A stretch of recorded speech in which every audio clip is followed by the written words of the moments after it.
Hi book friends, this is Kat. Welcome back to my channel.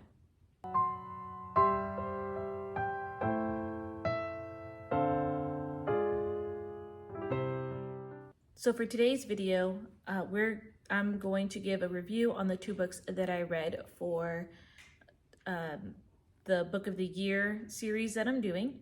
And after I'm done reviewing the two books, I will select the next book that I will read. Just to recap, I picked two books because I had more time this summer, and when planning out doing the series, I wanted to make sure that I ended it by November. So that's why the past 2 months were two books instead of one, but now we're back to one. So I'm going to go ahead and go with this first book. This first book is called Whose Waves These Are by Amanda Dykes. I will say that I did not finish this book. And this book begins with a dual timeline. And the dual timeline starts off back during World War II. You have twin brothers. His name is Rob and the other one's Roy. And so, at least I think that the other one's name is Roy. They're very similar, but you follow one brother and he is really wanting to go to war to fight for his country.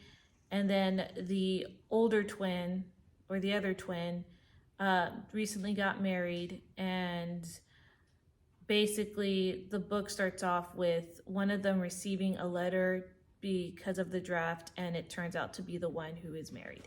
So you follow the story of the brother. The brother's name is Rob, I believe, and basically the story from that timeline is his point of view. Then when you fast forward to the other dual timeline part, you follow this girl, and her name is Annie, or she goes by Anne. And the names were pretty confusing throughout the book because I was listening to audio. So you follow Anne, and she is working in this big city, and she gets note that her uncle Rob is not doing well, so she goes to her hometown and basically is there to see him and uncover some more things about her past. So that's the gist of the stories.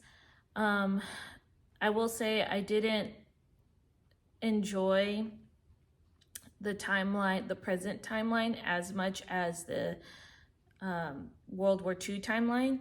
The story has a bit of a sort of a love triangle, but it's between siblings. So it does tell you in the beginning of the story that the woman that the brother married was a childhood friend, but both brothers essentially liked her.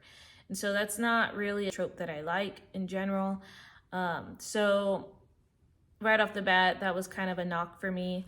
But continued with that storyline anyway, because it is during World War II, and I just wanted to hear more from Rob. And so I basically was listening to this on audiobook, and it just got a bit confusing. It was a bit choppy in the storyline. I felt like I didn't connect at all with the characters, and eventually the World War II story just dragged on, kind of got a little cliche, and I just felt bored with it. So I decided that I was going to soft DNF it, but as time went on, I just did not feel like I wanted to pick the book back up. So that is why I DNF'd the book, which is a shocker because I've had pretty good luck, I feel, with the other books. So this is the first one that I have decided not to finish. So that's basically why I decided that this book was not for me. The next book I had to review is The 5 Times I Met Myself, and this is by James L. Rubart. And this one was immensely better in my opinion. Let's just say it was really much a page turner. This book follows a man whose marriage is on the rocks. He is trying to keep his company afloat, and basically he is starting to get into what's called lucid dreaming, which is, in my understanding, dreams where you can control. So you would go to bed and you could essentially control your dreams. And so, he has an estranged relationship with his father. His father has passed. And so he's suffering from this nightmare where he's re-dreaming the same dream about his father. And so, right off the bat, it was very gripping. In the dreams that he has, he starts to, see a younger self, and basically is wanting to relive a life that he feels that would have helped him in his present situation. That makes sense. So, there were some things in this book that I did enjoy and some not so much, but you do get the sense that as he goes back, he's starting to change things in the present. So it was interesting to see how this is a Christian book, but yet it brings a lot of this like lucid dreaming kind of science stuff to it. And so it was just an interesting concept. If you've seen the movie Inception, I was getting Inception vibes from it. If I watch Inception, I have to take like a good 2 days of detox because that just messes with my mind. So I don't really watch, that movie often, but this is what was giving me Inception vibes, in a way. So that's all I'm going to say about that part. But there was also a little thing in there where, let's just say there was a past relationship in there that I did not really like. So it's really hard to explain this book without getting a lot away because just everything's tied together. But it was a page turner. It had a sweet story at the end, and it really gets you to think about the will of God and how life circumstances, though they may have been mistakes or you think there were mistakes, they all had a purpose. There was a plan. And I think this book really addresses that, especially for those who struggle with regret or with how they live life in what ifs. And I think he did a really great job with that.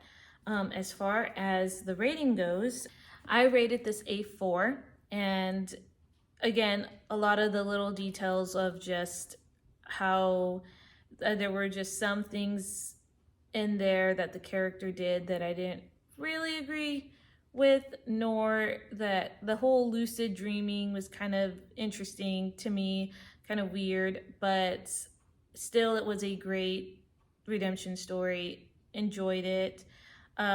Page turner. Anyway, I'm interested in seeing more of his work.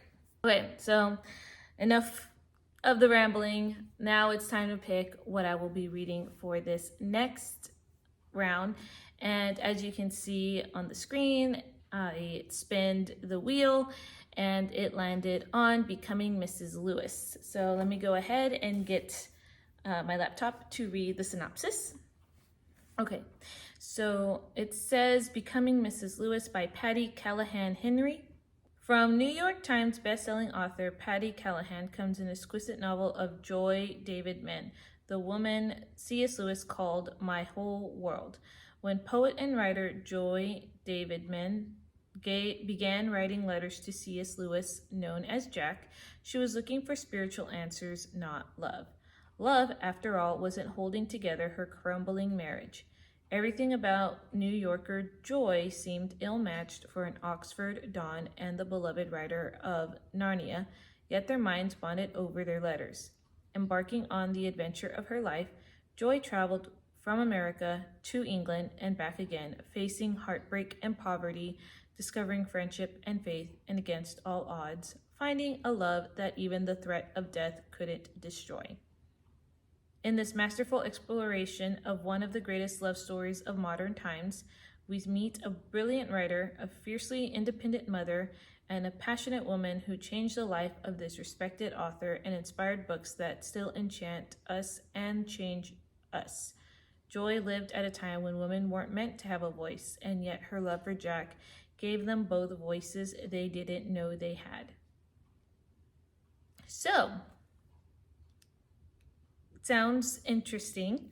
It is historical fiction, so I like historical fiction, and I did enjoy a lot of C.S. Lewis's writings, so I am very curious to see how Joy played a part in his writings and his life. And yeah, I don't really know much about her life, so I'm very curious to learn more about her as well. So I hope you enjoyed today's video. It hopefully is a short one, and I hope that you got some good recommendations from this video. I hope you have a great rest of your day, and I will see you in another video. Bye guys.